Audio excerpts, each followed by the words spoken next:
Muy buenas noches con todos. Hoy día vamos a hablar sobre la guía para la caracterización de los residuos sólidos según la resolución ministerial 457 del 2018.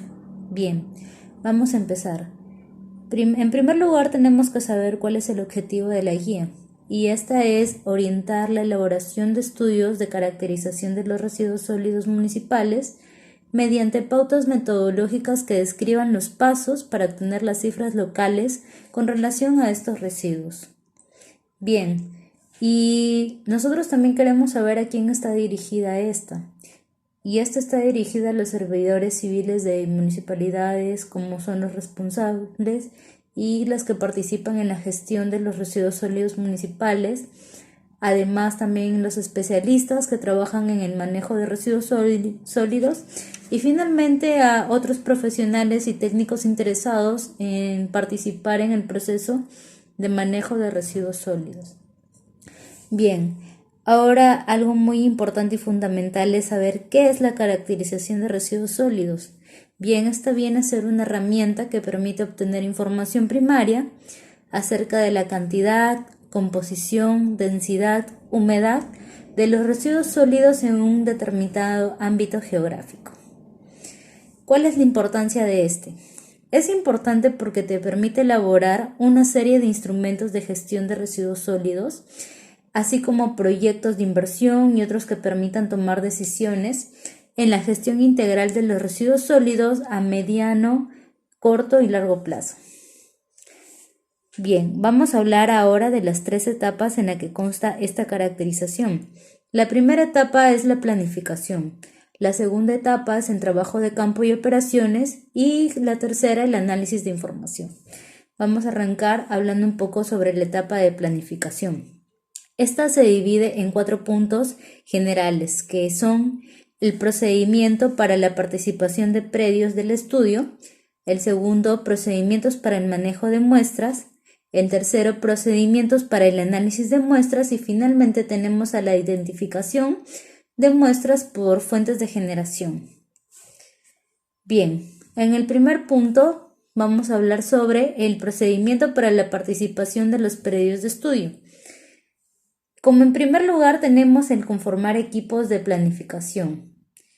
Estos se forman designados a través de una resolución de la alcaldía o resolución de una gerencia municipal. Y estos son representados por algún representante de medio ambiente, limpieza pública, rentas y catastro, planificación y presupuesto y administración. El equipo de planificación elevará el estudio de residuos sólidos, de caracterización de residuos sólidos a la alcaldía o gerencia municipal para su aprobación mediante un documento oficial. Bien, ahora tenemos que, por ejemplo, les había comentado que estos van de acuerdo a un representante. Entonces el representante de medio ambiente se va a encargar de conducir y gestionar el proceso para elaborar el estudio, además de aprobar el plan de trabajo elaborado por el responsable del equipo de campo.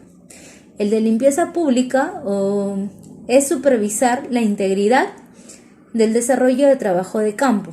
El de rentas y catastro, facilitar la información para el desarrollo de estudios como mapas de zonificación, direcciones actualizadas, actividades de los predios, entre otros. Bien, esos son unos de los representantes y las actividades de las cuales están encargadas para la realización de esta conformación de equipos. Como siguiente punto tenemos la conformación del equipo de campo. Esta es también designada por un documento. Se designa un responsable cuya función es liderar el proceso de desarrollo y culminación del estudio y además supervisar y monitorear la integridad de campo, del trabajo de campo. Bien, este responsable está acompañado de un personal de apoyo cuya responsabilidad es apoyar al responsable para el cumplimiento del desarrollo y culminación del estudio. Y estos a la vez se dividen en promotores ambientales, operarios de campo y conductor de unidad vehicular. El promotor ambiental o los promotores están encargados de asegurar la participación de los generadores de estudio. Los operarios de campo realizar la recolección de las muestras de residuos sólidos y el conductor de la unidad vehicular asegurar el adecuado transporte de la muestra de residuos. Bien, como tercer punto tenemos asegurar aspectos lógicos. En estos vamos a encontrar varios puntos con el cual empezamos en el espacio físico, luego la unidad vehicular para la recolección y transporte de residuos sólidos, la logística para la capacitación del equipo de campo, asegurar la provisión de insumos, el diseño y elaboración de registros, los materiales y equipos para el estudio y los equipos de protección del personal. Bien, como cuarto punto tenemos a la identificación de muestras por fuentes de generación, es decir, los residuos. Ahora, estas fuentes pueden ser domiciliarias, no domiciliarias o municipales especiales. Dentro de los domiciliarios encontramos a las viviendas, que en el caso que aún no se evidencia diferencias significativas en las clases determinadas, estas se podrán subdividir para realizar las proyecciones de generación de manera consistente. Dentro de las no domiciliarias encontramos los establecimientos comerciales, los hoteles, mercados, instituciones públicas y privadas, instituciones educativas, restaurantes, barrido y limpieza, entre otras más.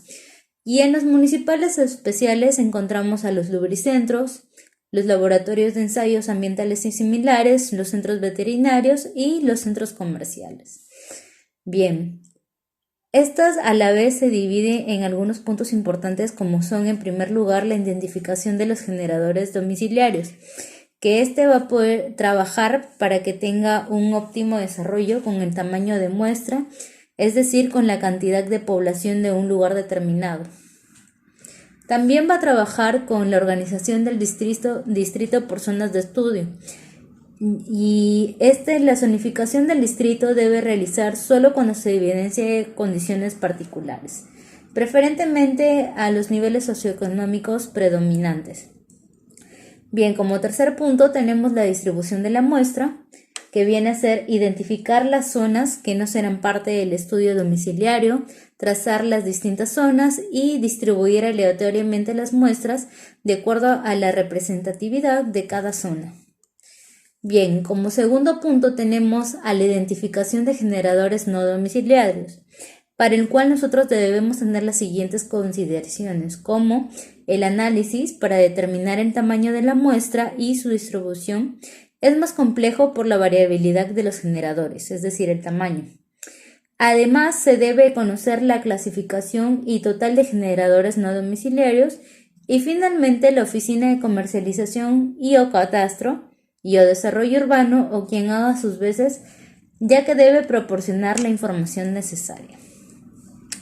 Bien, ahora vamos a hablar de los puntos también que se encuentran dentro de este punto, que en primer lugar vendría a ser el tamaño de muestra de los establecimientos comerciales e instituciones, que con fines prácticos se presentan rangos de tamaño de muestra.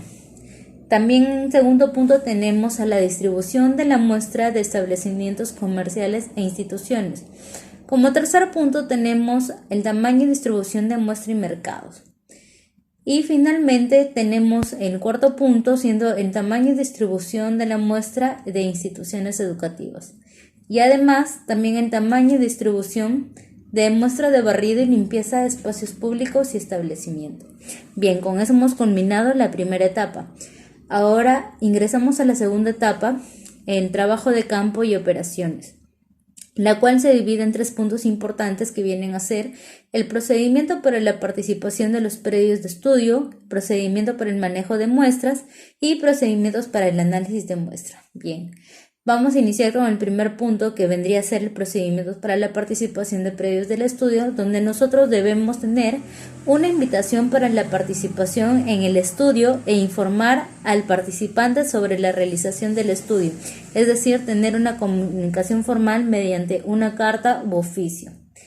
Dentro de esto debe estar el primer punto, que es el registro de los participantes de estudio, en el cual se debe llenar un padrón con los datos del participante Para los domiciliarios, el nombre, el DNI, dirección, número de habitantes y firma.